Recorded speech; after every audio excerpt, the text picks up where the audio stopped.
గతంలో రైతులకు ఉచిత ఎరువులని ఒక హామీ ఇచ్చారు మీరు. చాలా సంతోషపడ్డారు, ఆశపడ్డారు రైతులు. అయితే ఆ నినాదం మళ్ళీ ఈ మధ్య తెర మీదకి తేవట్లేదు.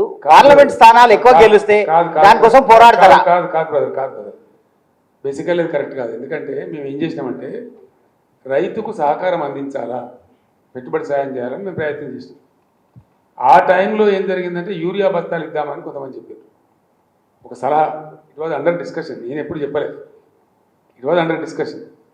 తర్వాత అశోక్ గులాటి గారు అని చెప్పి చాలా ప్రామినెంట్ ఆగ్రో ఎకానమిస్ట్ దేశంలో, ఇంటర్నేషనల్ ఫేమస్ కూడా ఆయన, ఢిల్లీలో ఉంటే నాకు మంచి ఫ్రెండ్. ఆయన నేను అడిగిన, మేము చేద్దాం అనుకుంటున్నాం, వితౌట్ ఆ గవర్నమెంట్ సపోర్ట్ ఇలా వ్యవసాయం నడిచే పరిస్థితి లేదు. అనేక దేశాలలో గవర్నమెంట్ సపోర్ట్ చేస్తూ ఉంది, మన దేశంలో ఉల్టా ఉంది. మా రాష్ట్రంలో మేము చేయాలనుకుంటున్నాం కొత్త రాష్ట్రం అని చెప్పి ఆయన సలహా అడిగింది.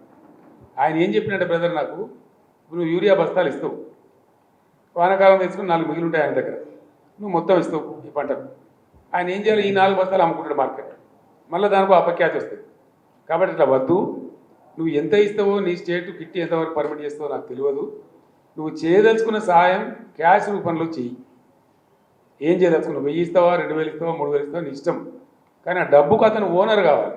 ఎందుకంటే ఒక ఆయనకు విత్తనాలు పట్టి ఉండొచ్చు, ఒక ఆయనకు ట్రాక్టర్తో దున్నించుకునే అక్కడికి పట్టి ఉండొచ్చు, ఒక ఆయన పురుగుల మందులు కొనుక్కునే ఎక్కడ ఉండొచ్చు, రకరకాల అవసరాలు ఉంటాయి, రైతులు వేరియేషన్ ఉంటుంది.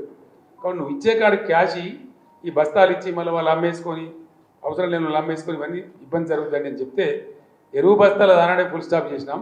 తర్వాత రైతు బంధు పేరు మీద ఈ స్కీమ్ ప్రారంభించినాం. కానీ దీన్ని కొంతమంది చిల్లరగాళ్ళు సోషల్ మీడియాలో పెట్టి బస్తాలు ఇస్తానో ఏమైంది, బస్తాలు ఇస్తానో ఏమైందని, మేము ఇంకో రైతు బంధుకు బస్తాలు 2 ఇస్తామని చెప్పినామా?